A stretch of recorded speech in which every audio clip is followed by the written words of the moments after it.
Une négociation est un processus auquel participent deux ou plusieurs parties dans le but de discuter, d'échanger concernant des intérêts, mais aussi elle peut servir à résoudre des conflits afin de parvenir à un accord. Elle peut avoir lieu entre personnes ou encore entre institutions.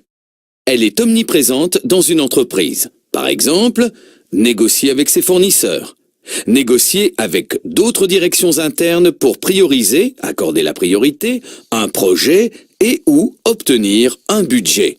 Négocier un changement de fonction ou une augmentation salariale, négocier avec des partenaires sociaux, exemple syndicats, comité d'entreprise, CE, négocier avec ses collaborateurs d'une réorganisation par exemple.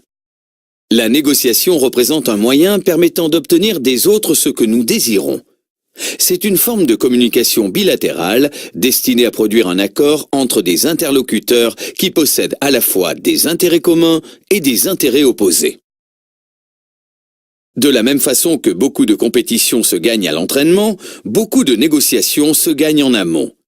Ainsi, il est important de bien se préparer avant la négociation. Une bonne préparation permettra d'éviter de se disperser ou d'improviser et réduira la perte de temps et les erreurs. Votre performance à bien négocier dépendra de votre capacité d'écoute, certes, mais également des réponses immédiates que vous pourrez apporter. Certaines peuvent être anticipées et votre pouvoir de décision accélérera la validation finale. Une bonne préparation permet d'anticiper toutes les étapes du déroulement d'une négociation, sans pour autant être déstabilisé face aux imprévus et réactions de votre interlocuteur.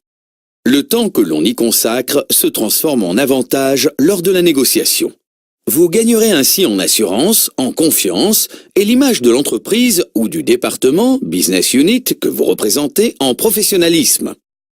Ainsi, se préparer ne présente que des avantages. La préparation est un investissement en temps gagnant car générateur de bénéfices.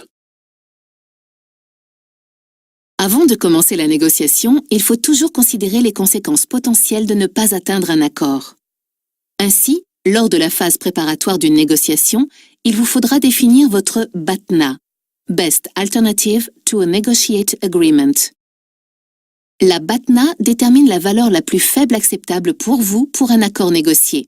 Cette notion a été développée par les chercheurs en négociation Roger Fisher et William Ury du programme de Harvard sur la négociation, dont leur série de livres sur la négociation raisonnée qui a commencé avec Getting to Yes, Negotiating Without Giving In, best-seller paru en 1981.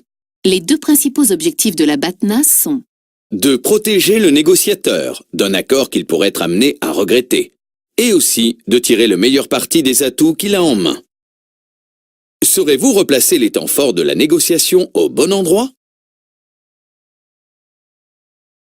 Observez bien la correction. À quoi font référence les deux objectifs suivants?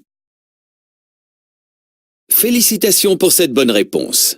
En effet, la BATNA a deux objectifs principaux. D'une part, elle protège le négociateur et d'autre part, elle lui permet de tirer le meilleur parti des atouts qu'il dispose.